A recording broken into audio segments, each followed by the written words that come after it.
बिस्मिल्लाहिर्रहमानिर्रहीम।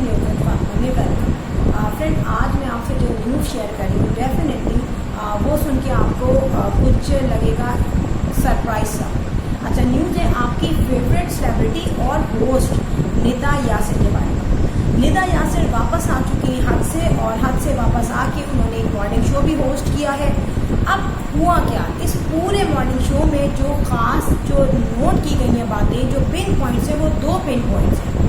एक तो ये है कि निदा यासिर ने जैसे ही मॉर्निंग शो किया हज पे से आने के बाद, तो उसको मॉर्निंग शो करने के बाद निदा यासिर को बहुत ज़्यादा क्रिटिसाइज़ किया गया। और इसके अलावा निदा यासिर के जो फॉलोअर्स थे, जो फैंस थे, जो उनके फ्रेंड्स हैं, जो उनके यूट्यूब चैनल्स देखते हैं, जो सब्सक्राइबर्स हैं, सब ने उनको आड़े हाथों लिया और उनको क्रिटिसाइज़ किया। किस पॉइंट पे? जी फ्रेंड, वो पॉइंट है बहुत नाजुक और बहुत सेंसिटिव, और उसके बारे में जो लोग निदा को क्रिटिसाइज़ कर रहे हैं, तो जो निदा को पसंद करते हैं वो नहीं कर सकते निदा को फेवर। अब हुआ क्या, स्टोरी है कि जब निदा यासिर हज करके आई है, तो पहले ही उन्होंने जो प्रोग्राम किया मॉर्निंग शो, वो वैसे ही किया जैसे गेटअप में वो करती हैं। हाँ, आई एग्री कि निदा यासिर थोड़ी सोबर ड्रेसिंग में थी, बहुत ज़्यादा ग्लैमरस लुक नहीं था, मगर उसमें निदा यासिर के बाल कटे हुए थे, और डेफिनेटली लग रहा था कि इन्होंने सैलून से सर्विसेज वगैरह करवाई हैं, डेफिनेटली करवाई होंगी। मगर निदा यासिर जैसे बैठी हुई थी वहाँ पे, वो बिल्कुल नॉर्मल रूटीन में बैठी हुई थी। कहीं से ये नहीं लग रहा था कि 3 दिन पहले या 4 दिन पहले ये हज पे से रिटर्न होकर आई है।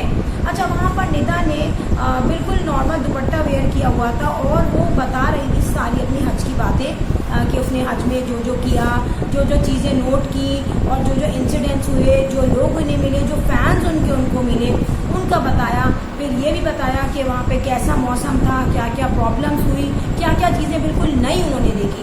तो दोनों हस्बैंड वाइफ बैठ के अपने एक्सपीरियंस लोगों से शेयर कर रहे थे, और लोग जो गेस्ट आए हुए थे उन्होंने भी काफ़ी इंटरेस्ट लेके वहाँ पे बातें सुनी, और अपने भी आइडियाज़ और अपने जो उनके साथ जो एक्सपीरियंसेस शेयर हुए, वो भी इनके साथ शेयर किए।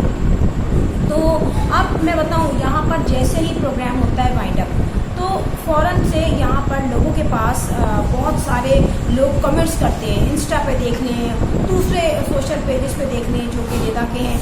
वहाँ पे लोगों ने कहा कि जब आप हज करके आई हैं और आप प्रोग्राम होस्ट कर रही हैं, डेफिनेटली आपको करना था, मगर आप एहतरामन हर सर को कवर कर ली थी। देखिए, ये फैक्ट है कि निदा जिस एंटरटेनमेंट इंडस्ट्री से जिससे उसका लिंक है, वहाँ दुपट्टा सर पे कैरी करना इम्पॉसिबल है। मगर जब आप इतना बड़ा काम करके आई हैं, और आप इतनी बड़ी, अल्लाह ताला ने आपको अपॉर्चुनिटी दी है लाइफ में, मतलब लोग सालों साल सोचते रह जाते हैं, लोग नहीं कर पाते हज, और आपने बहुत इजीली और यंग एज में जो है हज कर लिया, जो कि निदा यासिर खुद कह रही थी कि हज जो है मुशक्क़त है, और हज एक यंग एज में कर लेना चाहिए। तो ठीक है, अल्लाह ताला ने आपको बुलाया और आपने हज किया, मगर क्या आप इतना नहीं कर सकती थी कि एक हफ्ते नहीं तो 2-3 दिन अपने सर को हल्का सा कवर रखें? अच्छा, ये बातें जो है लोगों ने कमेंट्स में कही। डेफिनेटली निदा को अंदाज़ा हो गया होगा कि लोग मुझे क्रिटिसाइज़ कर रहे हैं, और मुख्तलिफ लोगों की बातों से, कमेंट से अंदाज़ा हो जाता है। निदा यासिर ने साइलेंट फीडबैक दी, मगर लोगों ने इस पर बहुत सारे कमेंट्स किए, और मैं भी यही कहूँगी, क्योंकि जब ऑन पब्लिक आते हैं आप, तो डेफिनेटली पब्लिक आप पे कमेंट्स करती है, ठीक है, चाहे वो आपके सब्सक्राइबर्स हों, चाहे वो व्लॉगर्स हों, ठीक है। यहाँ पर अगर निदा डेफिनेटली होस्ट करती है मॉर्निंग शो को, तो थोड़ा सा उसको एहतरामन अपने आप को डिफरेंट रखना चाहिए था, और उसने अपने आप को डिफरेंट नहीं रखा, क्योंकि उसको प्रोग्राम की रेटिंग का ख्याल था। मगर मैं यहाँ कहूँगी, प्रोग्राम की रेटिंग और ज़्यादा बढ़ जाती अगर निदा थोड़ा सा ग्रेसफुली आ जाती, और वो प्यारी भी लगती, उसमें चेंज भी आता, लोग उसको अप्रिशिएट भी करते, मगर ऐसा नहीं हुआ। अच्छा, सेकंड पॉइंट में बताऊं कि निदा ने यहाँ पर यासिर को एक दुआ करने से रोक दिया। अब बड़ा शौक लगा सुन के कि अल्लाह ताला की इतनी मुबारक जगह है, मक्का है, मदीना है, जो भी जितनी भी ट्रैवलिंग होती है हज के दौरान, वो तमाम मकामात जो है बहुत ही ज़्यादा प्यारे मकामात हैं और हिस्टोरिक मकामात हैं, और अल्लाह ताला ने वहाँ मुबारक रखा है उन जगहों को, ठीक है। और वहाँ जो दुआएँ की जाती हैं कबूल होती हैं। निदा यासिर ने खुद बताया कि जब दुआ करने की जगहें आई, तो मैंने यासिर को मना किया कि यासिर कोई उल्टी पुल्टी दुआ नहीं करना। अब जब निदा यासिर ने इतनी बात कही तो वहाँ पे जो गेस्ट आए हुए थे वो भी एक दूसरे को देखने लगे, फिर वो निदा को देखने लगे, फिर उन्होंने यासिर को देखा। मीनवाइल निदा ने फ़ौरन उस बात को क्लियर किया और निदा ने कहा, जी मैंने मना किया था कि यासिर कोई उल्टी पुल्टी दुआ नहीं करना, दूसरी शादी की दुआ नहीं करना।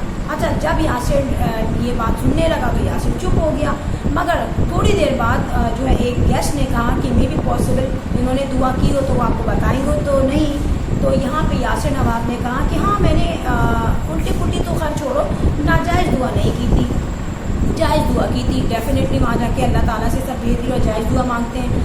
अब यहाँ पर निदा हो गई खामोश, मगर जो गेस्ट थे उन जो जितने भी वहाँ पे गेस्ट आए हुए थे उन्होंने अंदाज़ा लगाया कि, और जो फैंस हैं वो भी ये कह रहे हैं कि इतना अरसा हो गया इनकी शादी को, और शादी के बाद निदा ने बहुत हैंडसम इनकम कमाई है, पॉपुलैरिटी, फेम सब कुछ उसने हासिल किया है।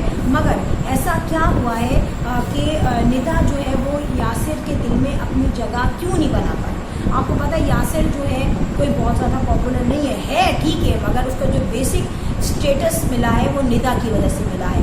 तो यहाँ पे जो है लोगों ने ये कहा कि डेफिनेटली जब इतनी पॉपुलैरिटी और फेम तुम्हें मिला अपनी बीवी की वजह से, क्योंकि जितना अमाउंट निदा इस वक्त अर्न कर रही है और स्पॉन्सरशिप भी उसे बहुत एड्स में बहुत जगहों पे मिलती है, उसका बेनिफिट किसको मिलता है?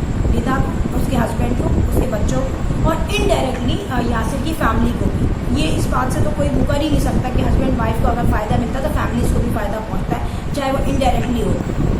तो यहाँ पर क्वेश्चन ये भी है कि इतने साल गुजर गए शादी को, मगर आज तक ये डर क्यों है? ये डर जब तक निदा यासिर के दिल में था, और निदा यासिर ने आज से पहले जब इनका एक रेस्टोरेंट इन्होंने ऑन किया था अपना किसके साथ, फातिमा अफेंदी के साथ, तो तब भी यही दुआ हुई थी कि यासिर ने कहा था कि शायद दूसरी शादी के बाद यहाँ पे लोग आते हों, और इस पे निदा यासिर ने उसको क्रिटिसाइज़ किया था और उसको कहा था कि मैं वाइफ हूँ तुम्हारी, मैं ही रहूँगी और मेरी इतनी छोटी ज़िंदगी नहीं है कि मैं तुम्हें दूसरी शादी करने दूँ। तो फ्रेंड यहाँ पर क्वेश्चन ये है कि जब अल्लाह ताला के इतने बाबरकत और मुबारक मकामात पर इंसान जाता है तो वहाँ पर अपनी फैमिली, अपने माँ बाप, अपने बच्चे, अपना घर, इसके बारे में दुआएं की जाती हैं, और फिर अपनी आखिरत भी जाहिर सी बात है उसके बारे में भी दुआ की जाती है।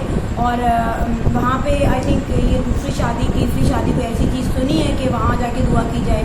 ये तो आई थिंक अगर यासिर करना चाहेगा तो बहुत आसानी से कर सकता है, मगर ना जाने क्यों ये डर है निदा के दिल में। और इतनी प्रिटी लग रही हैं, इतने अच्छे आउटफिट्स पहनती हैं, डेली की बेसिस पे वो मेकअप करती है, और जो कि एक लड़की का आइडियल लाइफ होती है कि यार इस तरह से तैयार हो, इस तरह के गेटअप में आए, तो इस तरह के गेटअप में निदा रोज़ आती हैं, मगर फिर भी उनके शौहर में ऐसा क्या है उसके दिमाग में कि उसको दूसरी शादी की फिक्र लगी रहती है। और डेफिनेटली लोगों ने ये कहा है कि यार इनके घर में जो है ना इस पॉइंट पर डिस्कशन होती होगी जब भी निदा यासिर ने डर के मारे यहाँ आके ये बात कह दी। सो फ्रेंड यहाँ पर छोटी सी न्यूज़ थी, और ये न्यूज़ जो है वो ब्रेकिंग न्यूज़ बन चुकी है, क्योंकि अभी वो हज करके आई है, तो जो बातें इस वक्त बन रही हैं वो हॉट टॉपिक बन